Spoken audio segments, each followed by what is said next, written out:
Here's what we have included in the box. We have our installation guide, non-electric toilet, all of the necessary hardwares, as well as the wax ring, water pipes, and a bracket for the toilet. And now let me walk you through the installation process. And I do want to mention that this toilet was gifted to me. After you remove the toilet, you're gonna go ahead and install the bracket, and then we're gonna go ahead and position our installation guide, and we're gonna mark on the sides where the screws go. Next, we're gonna go ahead and grab our wax ring, and there's two ways that you can apply it. You can put it directly onto the bracket where the toilet's gonna go, or you can put it on the toilet itself. And now we're gonna go ahead and place our toilet on top of the wax ring, and you wanna make sure to press it down very nicely and evenly. And just make sure to use the lines that you marked previously as a guideline.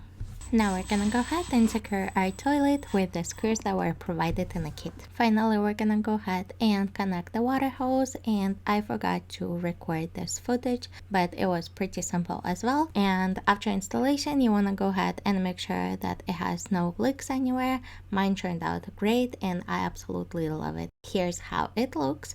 I think it looks very beautiful in my space. I love the size of it. It's not too huge and it's very comfortable size to sit on. It is oblong, so it's not round, so it gives you extra space to sit down and feel comfortable. Okay, and now let's talk about my favorite features. First of all, it has a soft close lid, so when you close it, it doesn't slam, it closes very softly and makes no sound whatsoever. This one right here is literally my top favorite feature. It requires no outlet, but without outlet we still are able to use bidet. By twisting this knob, we're gonna be able to activate front or back wash.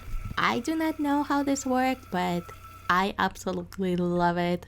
On the opposite side from bidet, we have this flush button, and by pressing it, you're gonna be able to do a half flush or full flush, which is very nice. We also have a flush button right here at the bottom of the toilet, and just by kicking it with your foot, you're gonna be able to flush. Overall, I am super happy with this toilet. I love the look of it. It looks very slim and very modern, and the fact that I don't need any outlet and I have an option of foot flush and even a bidet is absolutely amazing. I really like it. Totally recommend it.